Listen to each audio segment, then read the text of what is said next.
नमस्कार, मैं हूं आपके साथ अभिषेक पुंडी।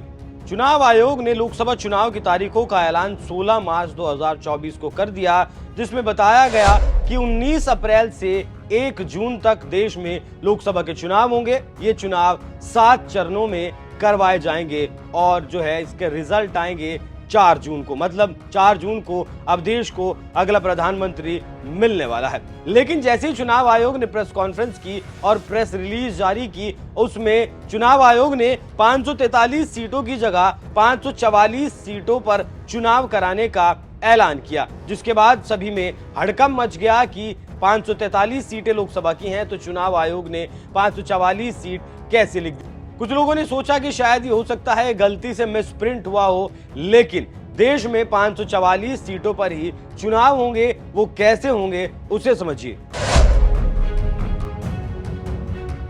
मुख्य चुनाव आयुक्त राजीव कुमार ने इस बारे में बताया कि जातीय हिंसा के बीच विशेष स्थिति की वजह से मणिपुर की एक सीट पर 2 चरणों में मतदान करवाया जाएगा। इससे पहले चुनावी तारीखों का ऐलान करते हुए राजीव कुमार ने बताया था कि देश भर में पहले चरण के लिए 19 अप्रैल को वोटिंग होगी, दूसरे चरण के लिए 26 अप्रैल, तीसरे चरण के लिए 7 मई, चौथे चरण के लिए 13 मई, पांचवें चरण के लिए 20 मई, छठवें चरण के लिए 25 मई और 7वें चरण के लिए 1 जून को मतदान होगा। लेकिन मणिपुर में, यहाँ आपको पता है मणिपुर में 2 लोकसभा सीटें हैं। यहाँ एक बाहरी मणिपुर की सीट है जहां पर 2 दिन मतदान होगा। चुनाव आयोग ने फैसला मणिपुर में पिछले साल से फैली हिंसा को देखते हुए किया है। मणिपुर की भीतरी मणिपुर सीट पर 19 अप्रैल को मतदान करवाया जाएगा, जबकि बाहरी मणिपुर सीट पर 19 अप्रैल और 26 अप्रैल को वोट डाले जाएंगे, जिसके नतीजे 4 जून को ही आएंगे।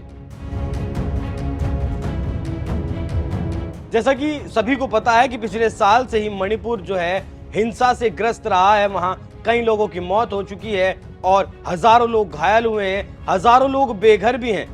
हजारों लोग बेघर हैं और वो राहत कैंपों में उन्हें रखा गया है। सेना का ऐसा कहना है, सरकारी आंकड़े ऐसा दावा करते हैं कि तकरीबन 50,000 लोगों को रेस्क्यू किया गया है और इन 50,000 लोगों को बाहर कैंपों में रखा गया है। तो एक दिन चुनाव होंगे, जो लोकसभा सीट है उसके भीतर चुनाव होंगे, और एक दिन चुनाव होंगे जो लोग कैंपों में रह रहे हैं उनके लिए बाहर ही वोटिंग मशीन्स की पोलिंग बूथ लगाए जाएंगे, मशीन्स लगाई जाएंगी, सुरक्षा की तमाम व्यवस्था की जाएगी और उनके लिए वोटिंग कराने का जो पूरा सिस्टम है, जो पूरा खाका है, वो राहत शिविरों में ही तैयार किया जा रहा है। इसीलिए एक सीट पर 2 चरणों में मतदान होंगे और इसीलिए ये गिनती 543 की बजाय 544 हो जाती है। तो इस बार जो चुनाव आयोग ने जिस तरीके से अपनी प्रेस कॉन्फ्रेंस की और उसमें बताया कि किस तरीके से उसकी चुनावों की तैयारियां हैं, उससे ये साफ है कि इस बार के चुनाव बिल्कुल